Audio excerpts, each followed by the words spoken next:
ना जी अब तोहरा बिना अजुए बुझाइल बा। Finally trending star Khesari Lal Yadav का सैड सॉन्ग रिलीज हो चुका है भाई। बहुत ही बेहतर ये गाना बनाया है खेसारी लाल यादव। मैं आप लोग को बता दूं कि जैसे ही ये गाना रिलीज हुआ भाई, लोग इस पर टूट पड़े, क्योंकि पहले से ही ये गाना वायरल था। क्योंकि स्टेज पर जब खेसारी भैया इस गाने को गाए थे तो लोग सोच रहे थे कि ये गाना कब रिलीज किया जाएगा भाई। लेकिन फाइनली ये खेसारी म्यूजिक वर्ल्ड यानी कि खेसारी भैया के खुद कंपनी पर इस गाने को रिलीज किया गया है भाई। मैं आप लोग को बता दूं कि जिस गाने का नाम है ना जी हम तोहरा बिना। हाँ भाई, ये गाना बहुत ही बेहतरीन सैड सॉन्ग है भाई।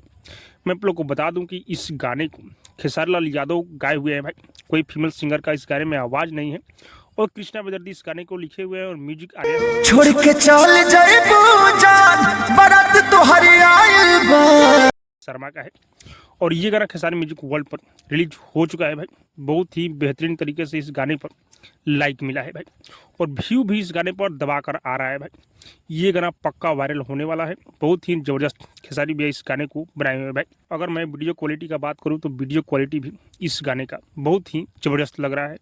तो आप लोग जाइए इस गाने को एक बार जरूर सुनिएगा भाई, क्योंकि ये गाना बहुत ही शानदार है भाई। बाकी दोस्तों को क्या लग रहा है कमेंट करके जरूर बताइएगा। और हाँ, अब तक मेरे चैनल को सब्सक्राइब नहीं किए तो सब्सक्राइब कीजिए, लाइक कीजिए, शेयर कीजिए, क्योंकि मैं भोजपुरी का अपडेट आप लोगों तक पहुंचाता रहता हूँ।